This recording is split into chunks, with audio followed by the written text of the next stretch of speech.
fojú ló ń jẹ ayọ̀ jẹ lórí ìkànnì yìí o Ṣòkòtì TV YouTube channel Ẹ̀rìnmọ́ Sẹ́lẹ̀kẹ̀ ètò tó yà kílálà pẹ̀lú olólùfẹ́ yìí o Abdulrasaq Adéwálé Ṣòkòtì alágbẹ̀dẹ ọ̀run àdìrà ètò bí ẹni ṣàna ìyàwó ẹ máa wò kàn nìyí láti ìgbàdégbà o bó ṣe ń fọ̀rọ̀ wérọ̀ pẹ̀lú lọ́balọ́ba àtàwọn àgbààgbà nílẹ̀ Yorùbá tó tún fètò ẹ̀ wá ìrànlọ́wọ́ fọ́pọ̀lọpọ̀ tó níṣòro àti gbogbo ọ̀rọ̀ tó ń lọ tó ń jà ròyìnròyìn láwùjọ wa gbogbo ẹlẹ́ ó máa wò lórí ìkànnì yìí o Ṣòkòtì TV YouTube channel ẹ máa wò ó.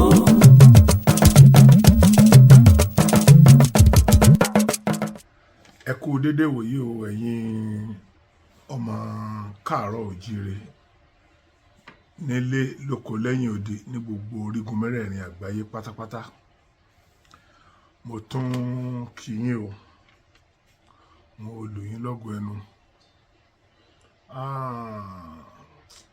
ẹ̀yin èèyàn mi Nigeria can never be fixed.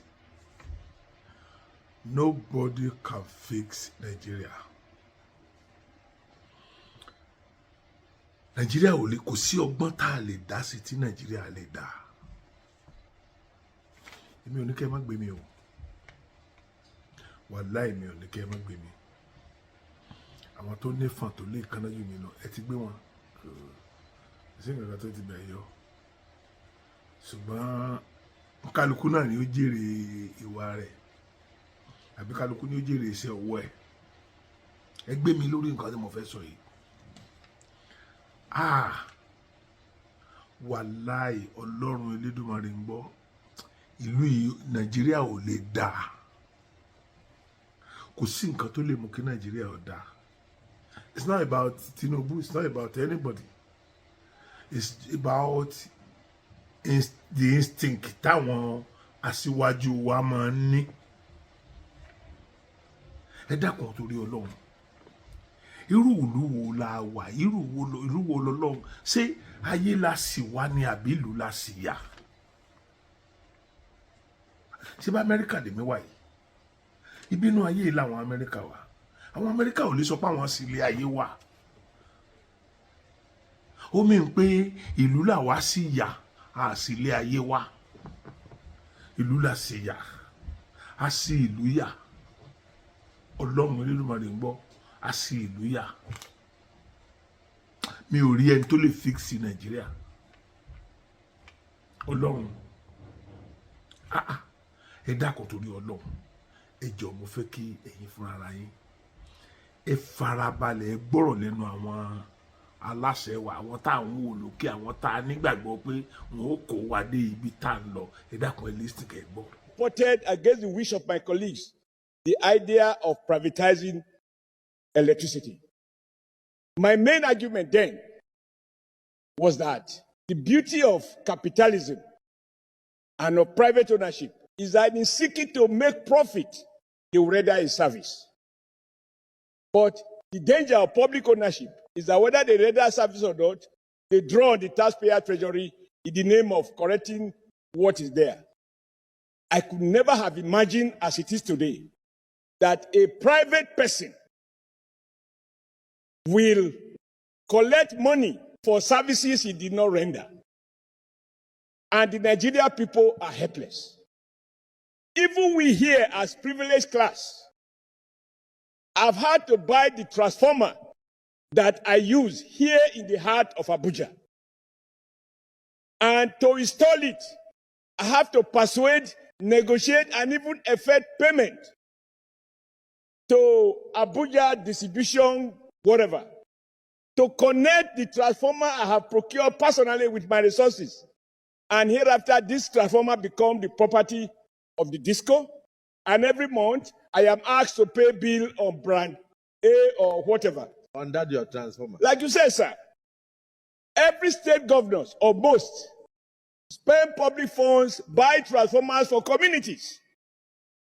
And then you still have to contribute money. Many of us, very soon, when we go back to the electorate, they are going to tell us that for 1 year, for 2 years, they've had no light. What is the problem? No transformer. And then they ask you a senator to go out and buy the transformer. You look for the money, you buy the transformer. And then they say, NEPA says you have to pay for them to connect the transformer to their grid. If cables are faulty, you buy the cable for them to install it. Even right now, I have requests from several communities asking me to buy the transformer and to get them connected. And yet, sir, the key element in distribution is transformer and cables, among others. So if these ones are now being procured by state government using public funds and individuals using their personal resources, what is the cost that these discos are incurring? Now, worse, the money they claim to have paid, because the logic of privatization was to inject private capital into these services. In truth, they went to borrow from Nigeria depositor funds in various banks, thereby killing some of those banks who have now become the liability of AMCON, which itself is also a contradiction about the logic of free market. And what they have borrowed, Mr. President, since the privatization took place, what they have borrowed through CBN and other sources is 10 times more than the amount they claim to have paid to become owners of those discos. Lastly, sir, as things stand, discos own no more than 60%, quote, own. So it is arguable where the total money you have borrowed from public sources is more than your private capital, whether you can still claim to be privately owned. 40%, as we speak, still belong to the federal government. But sir, there are no governing councils. There is no governing board for these discos. So federal government owns 60% of a business and it has no say in the board of those companies. So there is no corporate governance. The one of Edo is owned by a pharmacist. The wife is a banker. The pharmacy becomes the chairman. The banker becomes the MD. They mismanage Edo economy, Delta economy, Ondo economy, Ekiti economy, and we are down right now in crisis. Even I, sir, that I don't live in Benin, my bill every month, I can't even afford it. So, Mr. President, I support the motion by my very good friend who lost an earlier motion, thanks to the vigilance of Mr. Senate President and your commitment to protect the poor. But this motion can benefit from a radical review, including the option of revoking the ill-conceived, ill-executed privatization and revisit it in line with the renewed agenda of Mr. President, that no one shall pay for services to a private Nigerian who did not render that service. We are going to a petrol station to buy fuel without a pump. And the person selling the fuel tells us this is the amount of liter I have injected. You are not means to verify it. May your leadership, sir, or common as it is, be the one that gives us the political will to revisit and protect Nigerians, rich or poor, who have been victimized by the fake new owners of these discos. Thank you, Mr. President. Mo rò pé ẹgbọ́n tí Comrade Osomole sọ torí Ọlọ́run àwọn tí wọ́n ń govern wa nìyẹn o. Àwọn tí wọ́n ń govern tí mo bá sọ fún yín náà ń gbà mí wípé àwọn kọ̀ọ̀kan tí mo bá sọ fún yín pé tá bá máa bú ìjọba àlè bú gbogbo ìjọba àwọn tí ò bá dánú wọn la máa bú torí ara wọn kọ̀ọ̀kan náà wọ́n lè kéré ní ara wọn kọ̀ọ̀kan náà tí wọ́n sì dá. Ẹ dákun torí Ọlọ́run ẹ wo ìrònú ẹni ẹ wo nǹkan tó ń gan pass through. Ẹ wo nǹkan pass through. Tí ó bá yá àwa kan ó believe pé àwa tálíkà nìkan àwa mẹ̀kúnnù nìkan lára transformer. Ṣé ẹ pé mo sọ fún yín pé n tó ń bá wa ń bá àwọn olówó náà owó tí Osomole fi ra transformer tí yóò tán fi fix ẹ̀ tí yóò sanwó iṣẹ́ fún wọn nǹkan yẹn tí ó dẹ̀ jẹ́ pé yóò di tiwọn ni owó yẹn yóò ní nǹkan míì tí ìṣe tí ò bá ná lánàá dànù yẹn àná dànù lè tọ́nà yẹn bẹ́ẹ̀ náà dẹ̀ ní ọ̀pọ̀lọpọ̀ agbègbè bẹ́ẹ̀ ni ní ọ̀pọ̀lọpọ̀ ìlú àwọn èèyàn ń dáwó transformer ni dáwó transformer tán ìjọba náà ni ó gba transformer yẹn lọ́wọ́ yín ìjọba ni ó ní transformer yẹn lẹ́yìn tẹ́ bá tún ra transformer tán owó ara yín tún sanwó fáwọn àwọn tí wọ́n fẹ́ gbà lọ́fẹ̀ẹ́ lọ́wọ́ yín tó jẹ́ pé responsibility tí wọ́n ní láti rà wọn tún sanwó tí wọ́n fix tún sanwó lẹ́yìn ìgbà tẹ́ bá yín fix tán gbogbo iná tó bá wá ń generate tún wá máa sanwó yẹn fún wọn ẹ dákun ìyà ọ̀nà mélòó nìyẹn ìyà ọ̀nà mélòó òun nìyẹn torí Ọlọ́run ṣe rí tí n bá sọ pé nǹkan tó ń ṣẹlẹ̀ ní ibi ní Nàìjíríà tí n bá sọ pé yé mi wàláì mo parọ́ tara mi jẹ rí gbogbo àwọn orísìí tí mo fi ní kò lè wà fixed ṣebí ìjọba bẹ̀rẹ̀ látòrí local government chairman àbí ìjọba ó máa ń bẹ̀rẹ̀ ìjọba àwọn olóṣèlú bẹ̀rẹ̀ lórí ẹ̀yẹ ká bẹ̀rẹ̀ lórí àwọn kánsẹ́lọ̀ ṣùgbọ́n bí tíjọba gbòógì ti bẹ̀rẹ̀ chairman governor president ìjọba bẹ̀rẹ̀ látòrí chairman local government ẹ dákun ẹ wò nígbà tí wọ́n fi ojú chairman rírì kúrì tán ẹ dákun torí Ọlọ́run ẹ gbọ́. They don't have the mandate to engage these people. That it is only the federal government that can give them the mandate to engage these people. So my people should be killed. My people should die all before government will talk about this. What is the meaning of this? Yesterday I buried 5 people. A father and 2 of his sons of over 40, 50 years in Teobian, very close to a military base. What is the meaning of this? If they cannot help me, maybe I'll leave this position as chairman and let it continue the way it is. I don't care about being a chairman of the local government of the people that are all killed. What is the meaning of this? Look at a child of 2 years old, butchered with cutlass. How many people? We're talking of no less than 20 people that were killed in Aondana village. This is the village of the former first lady of this state, Mrs. Eunice Otom. This is the village of the Togwe. This is the village of the Bishop Banagbe. This is fucking too much for me to condone. And I tell you, whatever will happen, will happen. Thank you. All right. That was the local government chairman. And I am going to expose more things for you during this video. So stay tuned to the end. But before that, I want you to think. Just think now.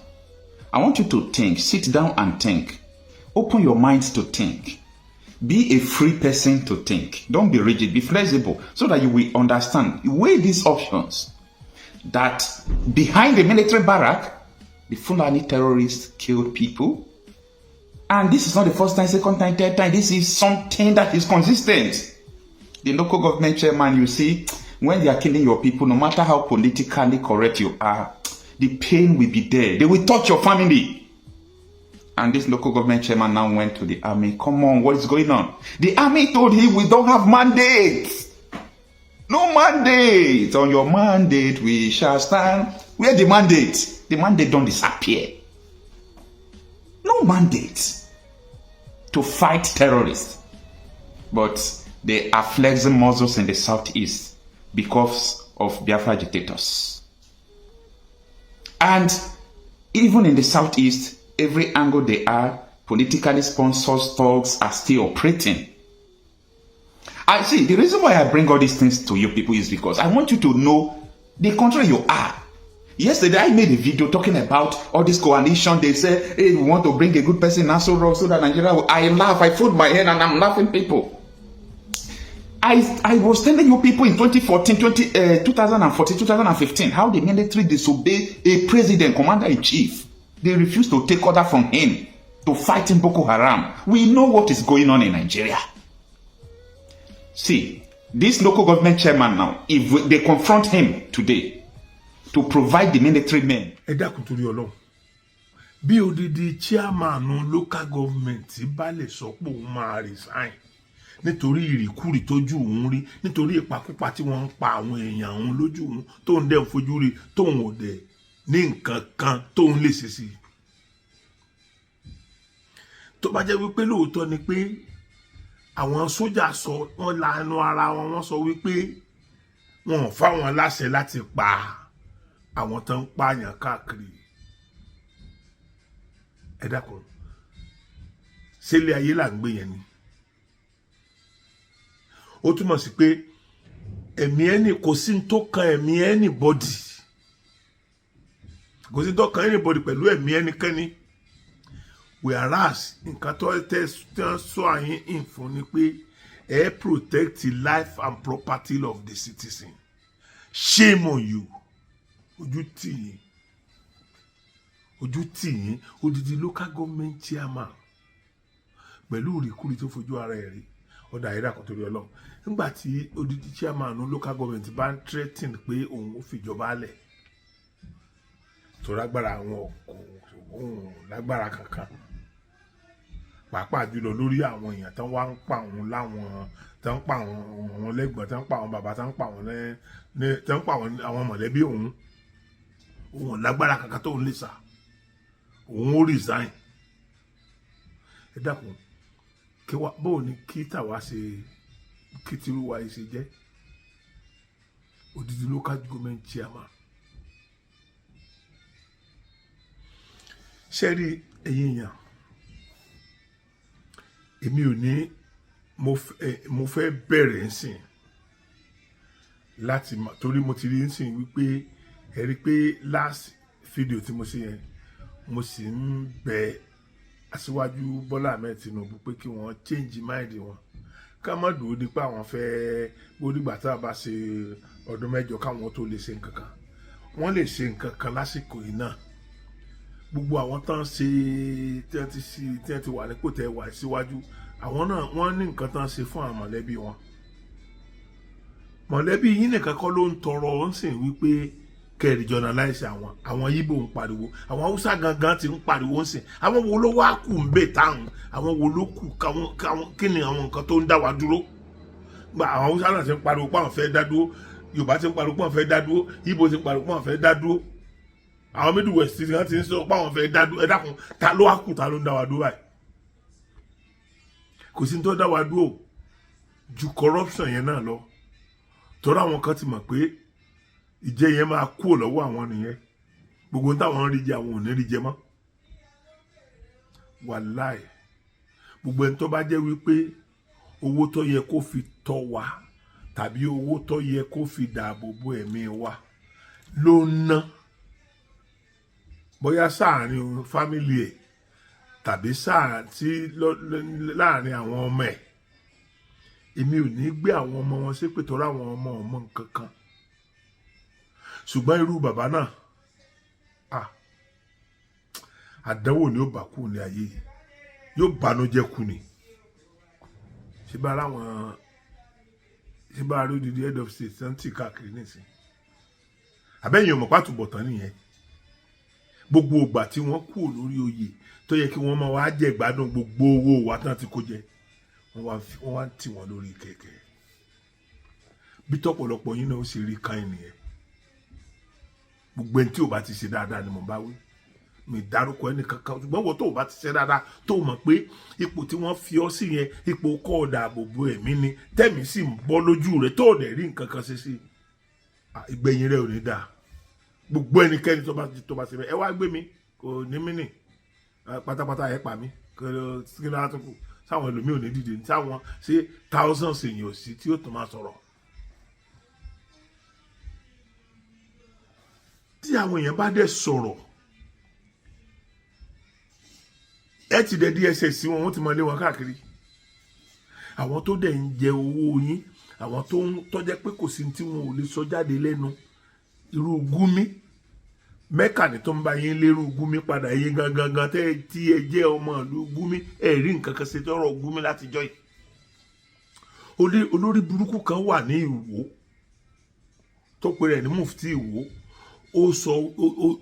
ó la ẹnu rẹ̀ sọ lórí íńtánẹ́ẹ̀tì wípé kí wọ́n máa kọ́ àwọn ọmọ lé kéwúbọn ṣe é yìnbọn kò sí gọ́ọ̀mẹ̀ntì gbọ́ local government chairman tí ẹni ẹ belong sí gangan kò gbọ́ state rẹ̀ ò gbọ́ federal ò gbọ́ ọlọ́run ó tàn yín jẹ bẹ́ẹ̀ bá tàn wá jẹ wàláì ìtànjẹ tọ́lọ́run ló lágbára jù ẹ ní bọ́ nínú ìtànjẹ ọlọ́run ó tàn yín jẹ pẹ̀lú ògo ọlọ́run kí ni túmọ̀ ṣé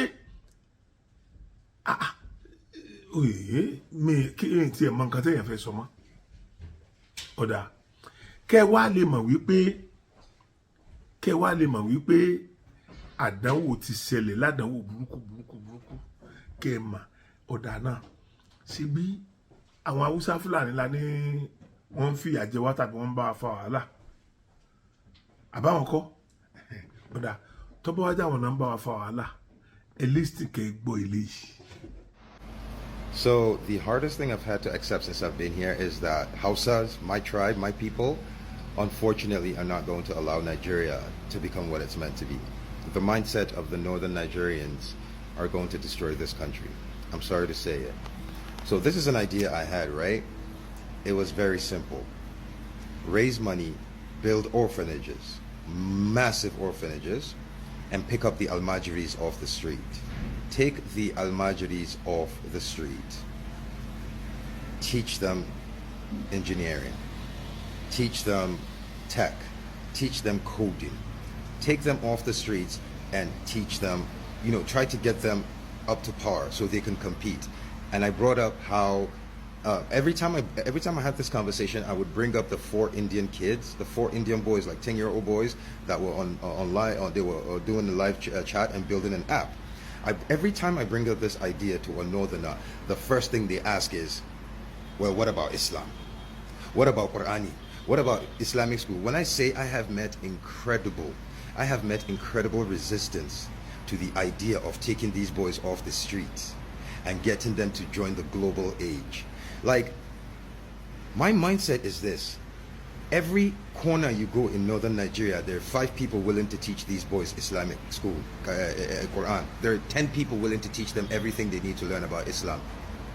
Why isn't there anyone willing to teach them anything else? So when I brought that up, some people were like, I had people going, it will never happen unless I have to teach them Islamic curriculum in the schools. I said, you don't understand. Northern Nigerians are against the idea of changing the trajectory and the outcomes of Almajiris.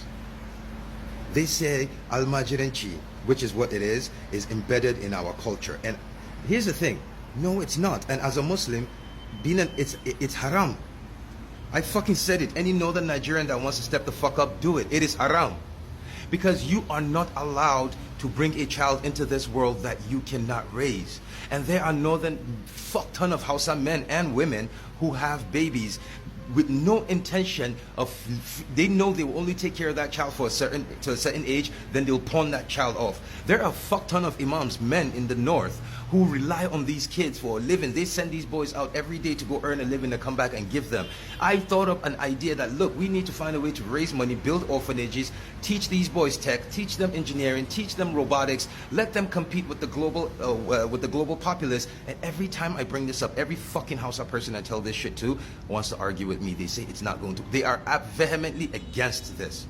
So I need you to understand, I need to ask you, how will Nigeria as a fucking country compete with the likes of Ghana, South Africa, Malaysia, Singapore, Indonesia, when the northern Nigeria is part of Nigeria? The most fucked up thing I'm going to have to say as a Hausa man is, for Nigeria to advance, they have to get rid of Hausa. They have to get the north Nigeria, it can never work. This is a sad, sad realization that it can never work. Like, this is insane. And I am Hausa. This is fucking crazy. Wait, let me show you something. Right here. This is attestation of citizenship from New York. As you can see, I am from Shanono local Gwamang in Kano State. I am as fucking Northern Hausa as it fucking gets. I am as Aboki as it could possibly fucking get. And I am saying Nigeria to win, to compete on the global stage, Nigeria will have to get rid of the North. It will not happen with my people are actively holding this country back. It is so fucking insane. Àbí ẹ gbọ́ ọ̀rọ̀ lẹ́nu ọmọ Haúsá tó nígbàgbọ́ wípé àwọn làwọn ń fà wá lọ́wọ́ sẹ́yìn ní Nàìjíríà síbẹ̀ gbọ́ lẹ́nu ẹ̀ kí leléyìí ṣe ní ọpọlọ àti sọ toró ti jáde òun ti kúrò láàrin wọn ti kúrò láàrin àwọn àlùmájìrí ẹgbọ́n tó sọ táwùsá bá lè sọ fún wa wípé àwọn làwọn ń kó bá gbèsè ayé wa àdẹ̀ lè bẹ́sẹ̀ járí tí àwọn bá sì wà pẹ̀lú wa. Ṣé a ní ẹnìkankan ò tí ì gbọ́rọ̀ yìí náà kó gbogbo everywhere láti gbọ́ lórí íńtánẹ́ẹ̀tì ṣé a ní àwọn pírẹsidẹ́ǹtì wa àtàwọn aṣòfin wa bóyá ní local bóyá ní state bóyá ní federal àtàwọn mínísítà ẹnìkankan ò tí ì gbọ́rọ̀ yẹn. So tí a bá wá gbọ́ ẹ̀rí nǹkan kan ṣe lórí ẹ̀ ẹ wò ọlọ́run á mú yín o mi ní sọ̀jù báyìí lọ ọlọ́run á gbogbo ẹnikẹ́ni tó bá wà ní ipò responsibility tí ó responsible pẹ̀lú ògo ọlọ́run á mú yín ọlọ́run á dá yín lágara ẹ padà regret gbogbo ń tẹ̀sí fún wa yìí. So èmi ò bẹ aṣíwájú mọ́ ẹ̀yin náà ti fojú yín rí ẹ̀yin náà rí pé wọn ò lè jẹ́ ṣàṣeyọrí tó bá wù yín ẹ jáwọ́ tó bá wù yín ẹ má jáwọ́ ẹ má jáwọ́ ẹ má jáwọ́ tàbí tó bá wù yín kẹ́ ẹ ṣe the needful tó bá dẹ̀ wù yín ẹ má ṣe ọlọ́run ti kọ́pá wọ padà jèrè ọ̀rọ̀ lára yín lọ́la nìyẹn tọ́lọ́run bá ti kọ́pá jèrè ọ̀rọ̀ lára yín lọ́la kò sí nǹkan tẹ́nì kankan lè ṣe sí ẹ wọ ẹyẹ yẹn mi kò ní jù báyìí lọ mo dúpẹ́ gidigidi lọ́wọ́ yín fún àforítì yín ẹ wò ẹnu ara ẹni la fi kọ méje tí ibi tọ́rọ̀ dé dúró yìí ṣe mọ̀ pé ogun kan ò ní lélelele kọkọjá ikú náà ni so bá a wí àkùkù bá a sì wí náà ọ̀run là ń lọ ká kúkú wá sọ káwọn ayé ó lè sọ ń pa tiwa náà pé lágbájá dẹ̀ sọ báyìí ó ní nǹkan táwa ń sọ báyìí èmi ò bẹ̀yìn kẹ́ gbọ́ tẹ́ ẹ̀ bá gbọ́ lọ́lọ́run á fi fún mi lọ́rọ̀ sọ ṣùgbọ́n mi ò bẹ́ lọ́nkọ́ lọ́wọ́ fún mi lọ́rọ̀ sọ lórí yín pé gbogbo kí ni ìlànà sọ fún yín o àti wàá ti mọ̀ pé báyìí ní òrí o ọmọdé méjì bá ń gègé inú gbọ́ àwọn àgbààgbà ní mọ̀bí tí ó rè sí bí àwọn olóṣèlú bá ń ṣèjọba àwọn tí wọ́n ń ṣèjọba lé lórí ni wọ́n mọ̀ bí tára ti ń ní àwọn wọ́n mọ̀ irú ìjọba tó ń ṣe wọ́n mọ̀ bóyá òkè o ìjọba tó ń ṣe yìí o ó ń gbà wọn lọ́wọ́ sókè ní tàbí ó ń rí àwọn lọ́wọ́ sílẹ̀ èmi ò nídìí láti sọ jù báyìí lọ mo kàn pé ẹ̀yin èèyàn sákèsì sí wípé táwa náà bá wá mọ̀ wípé òkè o a fẹ́ òmìnira ilẹ̀ wa gbogbo ń tá a bá ti lẹ́gálì ni mo sọ gbogbo ń tá a bá lè ṣe lẹ́gálì ẹ jẹ́ ká bẹ̀rẹ̀ ọwọ́ àwa tá a nígbàgbọ́ pa afẹ́ yẹn ẹ dẹ̀ má jẹ́ ká búyàn ẹ má jẹ́ ká búyàn sẹ́ gbogbo èyí tá a búyàn síwájú èrè wo la rí mẹ́ ẹ nídìí àti búyàn a kàn nídìí láti máa sọ èyí tó bá jẹ́ òkodoro ọ̀rọ̀ yẹn gangan èyí tí ọba lè yí àwọn èèyàn nínú padà láníìdí láti máa sọ fúnra wa kì í ṣe èbú kálukú ló ní láti sọ opinion rẹ̀ àwọn mẹ́wàá opinion wọn kó wọn borí burúkú ikú ni gbogbo àwọn tá a bá ti mọ̀ pé a fẹ́ borí burúkú ikú ẹ jẹ́ ká pera wa jọ ẹ jẹ́ ká dìde ẹ jẹ́ ká fọwọ́sowọ́pọ̀ láti make sure pé agba òmìnira ńlẹ̀ Yorùbá ọba jẹ́ pé èrò ọkàn wa ni pé òkè tí ẹ̀gbọ́n tí brọ́dà wa bá débẹ̀ yóò yìí sí fún wa wọ́n ṣe kinní kan tá a dẹ̀ wá rí pé nígbà táwọn náà ti débẹ̀ tán nǹkan kan tí wọ́n kó sí Aso Rock yẹn bóyá tá máa ń fún wọn mu ni o bóyá tá máa ń fún wọn jẹ ni o ó ti kó sáwọn náà lórí torí mi expect appointment lásán lè kàn ṣe gbogbo appointment tẹ́ ń ṣe ọ̀nà ṣé ẹ̀yin náà ò rí irú wà táwọn èèyàn tẹ́ ń fi sípò ń wù ni ṣé wọ́n fẹ́ kẹ́ ẹ ṣàṣeyọrí ni àbí ok tẹ́yìn bá parí ọdún 4 yín sìn àwọn Haúsá Fúlàní yóò tún padà síbẹ̀ kan tó lè kí wọ́n tó lè wá increase pípa wa àbí àwa ti sọ fún yín àwa ti sọ tiwa àwọn èèyàn dẹ̀ sọ pé Soko ti sọ báyìí mi ò kúkú sẹ̀rẹ̀ máa jèrè ọ̀rọ̀ lára yín mi ò sẹ̀rẹ̀ máa jèrè ọ̀rọ̀ lára yín bọ̀ mo bẹ́ náà kọ́ lọ́ máa jèrè ọ̀rọ̀ lára yín lórí eléyìí torí pé kẹ́ ẹ tẹ́tí sí nǹkan táwọn ọmọ Yorùbá ń fẹ́ ní mi ò sì ní jèrè ọ̀rọ̀ lára yín kò sì gùn mí kí n jèrè ọ̀rọ̀ lára yín torí sì máa jèrè ọ̀rọ̀ lára yín inú ìdẹ̀rùn fi lè bá àwọn ọmọ Yorùbá pé ókè nǹkan tí wàá níta ní kí wọ́n ṣe náà wọ́n kú sí ànídìí àti bó wọn. So ẹ̀yin ọmọ Yorùbá kò ní jù báyìí lọ kò ní jù báyìí lọ láti àsìkò yìí lọ ẹ jẹ́ ká kì í ṣe ká máa pariwo kì í ṣe ká máa dẹ́rù bara wa kì í ṣe ká máa búra wa ẹ jẹ́ ká máa mú reason wá bí irú àwọn eléyìí ẹ jẹ́ ká máa mú reason wá tí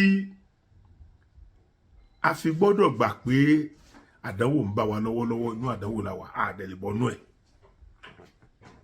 tó ẹ̀yin náà gbọ́n tí ọmọ mọ́lá yẹn sọ ẹ gbọ́n tó ọmọ mọ́lá yẹn sọ náà àbí àwọn náà kúkú ń rúlu wa wọ́n ní lóòótọ́ ẹranko tá a pè àwọn làwọn ṣùgbọ́n àwa ní ewéko tí àwọn ẹranko àwọn ń jẹ kọ̀tán ẹ̀yin yẹn mi kò ní jù báyìí lọ mo kí gbogbo yín pé ojú ò fẹ́ ra ẹ ṣé o.